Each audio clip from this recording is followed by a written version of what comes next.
De regreso en De Cerca con el SIDA, y esta es la sección donde nuestros invitados nos aclaran todas las dudas que tengamos sobre la temática que conversamos. En ese orden, Karen, permítame dar la bienvenida al señor viceministro de Salud Pública y presidente suplente de CONASIDA, así como también es un infectólogo para personas adultas y con una amplia formación en la parte de medicina, tanto en el país como a nivel internacional. Y ahora está en el Ministerio de Salud. Muy buenas noches, señor viceministro. Buenas noches, José Luis. Karen, realmente tener la oportunidad de expresarnos ante la teleaudiencia, que tengo entendido que tiene una cobertura nacional. Nosotros como despacho ministerial, pues lo hacemos en una forma pero muy apreciando todo el equipo que tenemos acá, pues para que la gente nos oiga, nos escuche, qué es lo que realmente sabemos, las dudas que se puedan disipar respecto a los diferentes temas que son bien importantes que la población conozca en VIH-Sida. Doctor, bueno, gracias por acompañarnos, es un placer.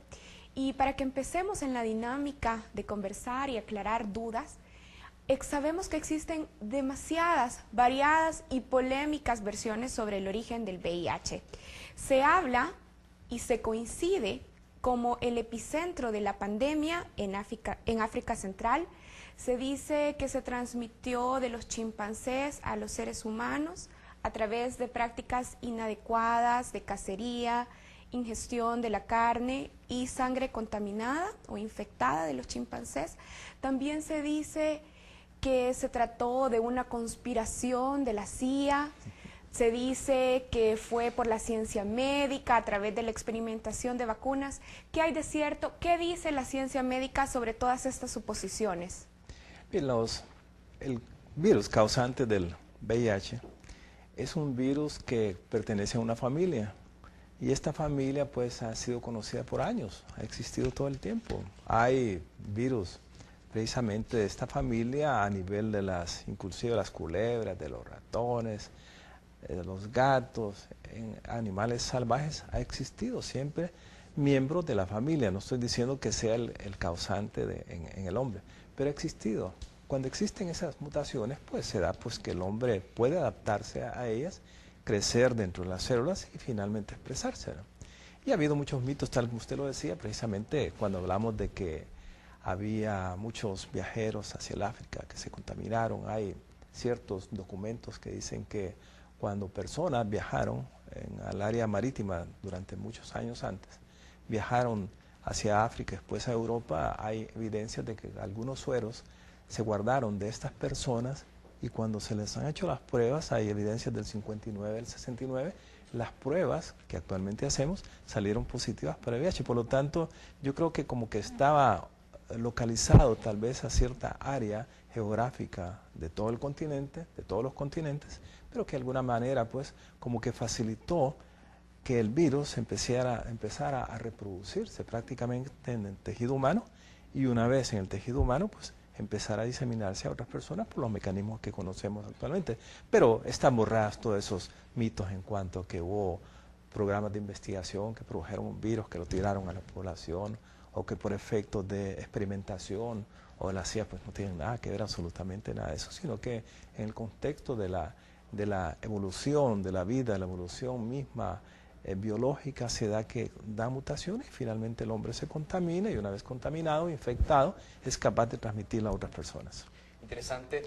Con esta primera aproximación a los orígenes del VIH-Sida en El Salvador, quiero invitarles a que vayamos a nuestra sección Ciudadanía con nuestro compañero Gerardo Quijada, quien también tuvo la posibilidad de consultar a la ciudadanía sobre qué saben de VIH-Sida, de dónde viene esta enfermedad, qué tanto daño ha hecho a los salvadoreños luego que apareciera el primer caso en 1984. Vamos a la pausa, regresamos.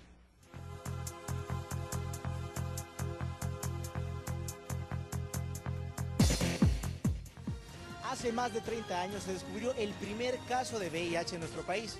¿Conocerá la gente este dato? ¿Por qué creerán que se ha expandido tanto esta enfermedad?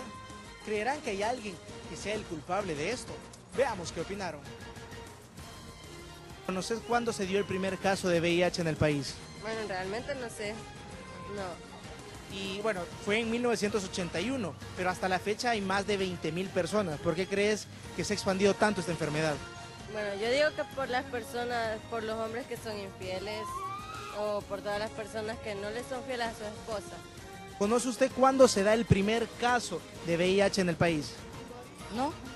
Bueno, le cuento que fue en 1981, pero hasta la fecha hay más de 20.000 personas infectadas con el virus. ¿Por qué cree que ha crecido tanto esta enfermedad? Porque las parejas son infieles y no se cuidan. Es el descuido personal, individual, ¿verdad? Porque sabiendo que está esa enfermedad haciendo tanto daño, ¿por qué no se protegen, verdad? Y otra cosa, en muchos casos se da por egoísmo. Hay personas que están infectadas y por venganza de que a ellos los infectaron, dicen a hacerle daño a quien se encuentre en el camino. De ahí es lamentable. ¿Quién cree que es el principal culpable de esto? Bueno, ahí sí no podemos, bueno, en mi modo de pensar no creo, el principal culpable puedo ser yo, La sociedad. la sociedad en cierto parte, y empezando por mí mismo, porque si sabiendo que eso me va a hacer daño o me va a matar, ¿por qué me voy a tirar a un abismo? ¿Cuándo se da el primer caso? No sé si Te cuento que fue en 1981. Hasta la fecha hay más de 20.000 personas infectadas. ¿Por qué crees que ha crecido tanto esta enfermedad? porque hay mucho descuido en la juventud, porque más que todo en la juventud es donde se da esos problemas, ¿verdad? Porque hay mucho descuido y no saben tomar las medidas o las precauciones o hacer las cosas debidamente. ¿Quién sería el principal culpable de esto? Yo pienso que los jóvenes, porque ya a la edad nosotros todos tenemos conciencia de nuestros propios actos. Entonces aquí la sociedad puede ayudar, ¿verdad? Porque también todos somos parte de la sociedad. Quizás por la infidelidad, la falta de precaución, falta de padres hacia hijos, de orientación de las precauciones que deben de tener hacia el uso del preservativo, que tienen que usarlo siempre, no tienen que andar ahí de picarones sin prevención, ¿verdad? ¿Quién podríamos decir que es el principal culpable de esto? Quizás uno desde padre, ¿verdad? Con los pequeños que debe de irlos orientando, ¿verdad? Hacia que el sexo se vola. También, o sea, enseñarles a que deben de ser fieles también para evitar esas cosas tan duras, ¿verdad?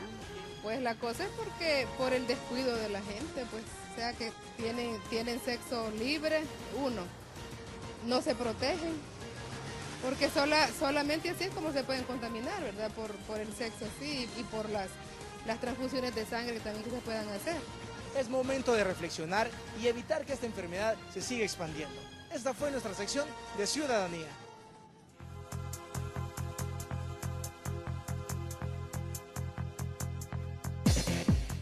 Gracias por continuar con nosotros. Interesante lo que la población ha mencionado, Karen. La verdad está que cada vez la ciudadanía está más informada, está más conocedora, pero lo trascendente es que se sabe que existe ya tratamiento en nuestro país por el VIH-Sida, los avances que tiene y que el SIDA ya no es una enfermedad mortal como en la década de los 80, sino una enfermedad crónica de difícil manejo, similar a lo que es la diabetes o la hipertensión. Claro, José Luis, pero también siguen prevaleciendo todos esos mitos, todos esos miedos sobre la enfermedad. Pero bueno, aquí tenemos al doctor que nos va a aclarar, como ya lo decíamos, todas esas dudas que existen. Tal vez si empezamos conversando, en 1984 se detecta el primer caso de VIH. Doctor, usted es un protagonista de esa situación al participar directamente de la detección del virus y quisiéramos que nos comentara cuál era la condición de la persona infectada, en qué contexto se le ofreció tratamiento, cuáles fueron todas las dudas que surgieron en ese momento. Bien, esto es muy interesante porque realmente para ese tiempo todavía no teníamos mucho conocimiento en sí de la infección, de la enfermedad, de los mecanismos de transmisión, tratamiento.